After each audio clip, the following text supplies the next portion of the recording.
era aquilo que eu estava falando, né?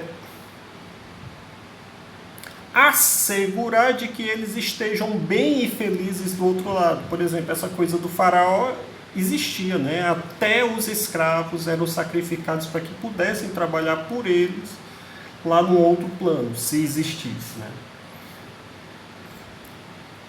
Em civilizações mais antigas, como a grega e a romana, a civilização egípcia é mais antiga do que a grega e a romana, tá, gente? Egípcios, depois vieram gregos e depois vieram os romanos, tá? Os gregos são mais antigos que os romanos. Fazer parte de uma família significava cultuar os mesmos antepassados e ter os mesmos deuses do lar. Deuses do lar. Por exemplo, na Grécia Antiga, a deusa do lar era Héstia, né? Era a deusa do lar. Os romanos tiveram algumas alterações nesse sentido. Os gregos acreditavam que os mortos continuavam a viver com as mesmas necessidades de quando estavam vivos. Era um dever, portanto, oferecer-lhes alimento em épocas determinadas e fazer libações perante seus túmulos, derramando leite, mel ou vinho. Pessoal, há controvérsias no que está sendo falado aqui, tá? Há controvérsias. Vou ler de novo para tentar entender o que eles estão dizendo. Os gregos acreditavam que os mortos continuavam a viver com as mesmas necessidades de quando estavam vivos. Eu vou até retirar isso aqui. Isso aqui não é verdade, tá, gente? Por exemplo, lá na Odisseia, o Odisseu ele desce ao mundo dos mortos e ele vai falar com os mortos. Para que ele consiga falar com os mortos, ele faz esse negócio chamado libação.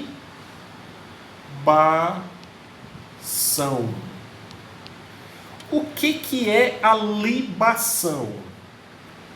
Tem muita gente que até hoje faz libação, tá, gente? E nem sabe o que está fazendo.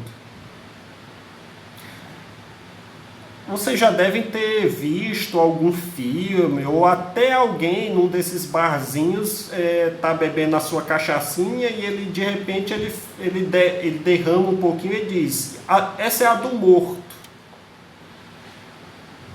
Ao morto, né? Aí você pensa, não, isso aí é coisa de macumbeiro, não sei o quê. Enfim, já começa com preconceito, né? Totalmente errado. Isso não tem nada a ver com o candomblé, tá, gente? Isso tem a ver com a Grécia Antiga. E isso é uma espécie de libação. O Odisseu, vulgo Ulisses, quando ele quis falar com seu pai, quando ele quis falar com os mortos, ele fez uma libação. Ele levou animais para serem sacrificados, né? E o sangue ele derramava sangue, leite e mel, tá? Que é o que está sendo falado aqui, né? Leite, mel, vinho, o sangue. Porque a partir do momento que o morto bebia esse sangue, o sangue fazia uma união do morto com o vivo. O morto, ele meio que vivia lá quase como um zumbi, né? Lembram lá, vocês que são meus alunos, lembram da aula passada, na própria aula passada da segunda-feira. Segunda-feira a gente estava falando do Dionísio, que desceu ao mundo dos mortos, e o Caronte falou de um rio chamado Letes. Lembram? Ele falou de planície do esquecimento. As planícies, elas são cortadas, digamos assim, por um rio. Qual era o rio? Letes. É o rio do esquecimento. Você chegava no mundo do rádio, você bebia a água desse rio, você esquecia a vida passada. Você vivia praticamente como um zumbi, tá? Não tinha essa outra vida lá no mundo dos mortos, lá no Hades. Então tudo isso, essa parte final aqui, continuavam a viver as mesmas necessidades. Isso aqui não existe, tá? Isso aí foi uma falha de quem pouco conhece da mitologia grega e inventa de falar sobre mitologia grega, que é o que eu vivo vendo o tempo inteiro. As pessoas, por exemplo, vão falar de Dioniso, fala Dionísio, e colocam isso em livro. São pessoas que não conhecem a mitologia grega e inventam de falar sobre ela, tá? Então, eles viviam lá praticamente como zumbi. O Odisseu, Ulisses, quando ele desce ao mundo dos mortos, ele vai falar com o pai dele, por exemplo, ele vai falar com Tiresias, ele derrama sangue, leite, vinho, mel. Ele faz tipo assim uma poça, sabe? Quando ele derrama e os mortos começam a beber aquilo, numa cena grotesca, né? Mas enfim, quando eles começam a beber, o próprio sangue faz com que eles se liguem ao mundo dos vivos. E aí vem a lembrança.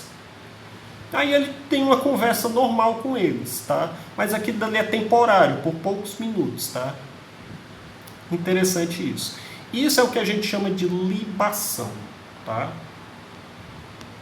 Professor, existe isso? Existe. Tem algumas culturas, tem algumas religiões que ainda fazem esses sacrifícios. E o sacrifício é isso, você derrama o sangue em homenagem aos deuses, como também aos mortos. Aliás, você derrama o sangue em homenagem aos mortos, a carne é para os vivos, e o cheiro do osso, das vísceras queimadas, o cheiro vai para os deuses. Então você tem aí uma tri-relação, né? Deuses, o homem em si, o ser humano, e você tem o morto. Há uma ligação entre os três, através desse processo aí de sacrifício, né?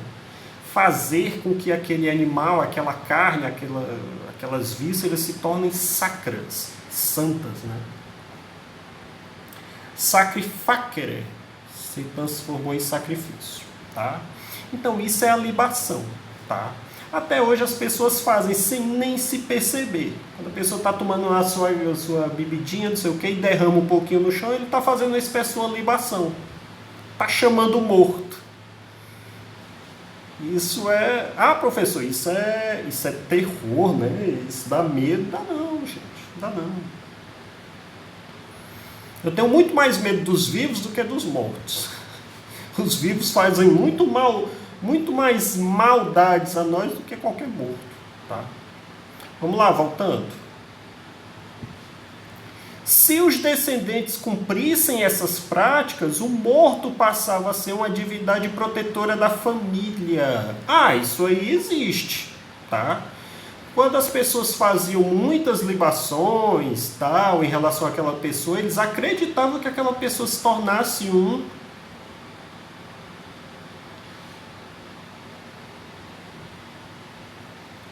eudaimon, ou simplesmente kalos daimon. Ou seja, lembram daquilo que eu falo para vocês? Daimon, que deu a palavra demônio. Esse aí se transformava num protetor da família. Ele era um daimon bonzinho. O Sócrates, o grande filósofo Sócrates, ele disse, e ele dizia, né, que ele tinha dois daimons, né? O daimon bom e o daimon ruim. Um convencendo ao bem e outro convencendo ao mal, né? Pedindo para ele entrar na política, por exemplo. Não que a política seja ruim, mas a política de Atenas estava tão corrompida que a política de Atenas o condenou à morte, por exemplo. Pessoa mais importante na sociedade daquela época, né? Simplesmente por inveja. E aí é outro ponto que você consegue ligar até o cristianismo, né? Jesus não foi morto pelos fariseus, né?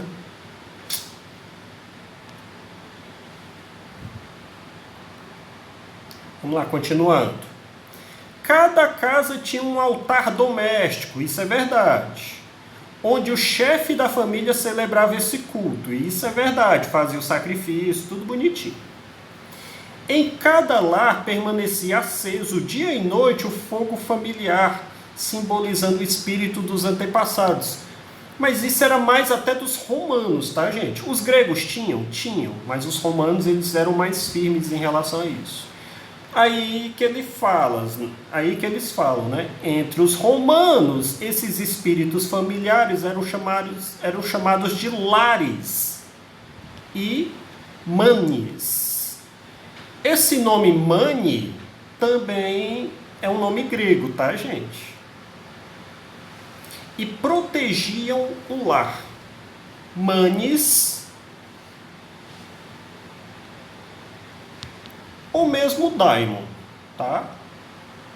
Porque o daimon ele tem um duplo sentido, como eu falei para vocês. Pode ser bom ou pode ser ruim. O mani não, o mani é sempre o defensor, tá? Talvez aí tenha sido o rompimento, né? Do eudaimon, do kakodai. Eudaimonia é sorte, por exemplo, em grego. Eudaimonia, tá?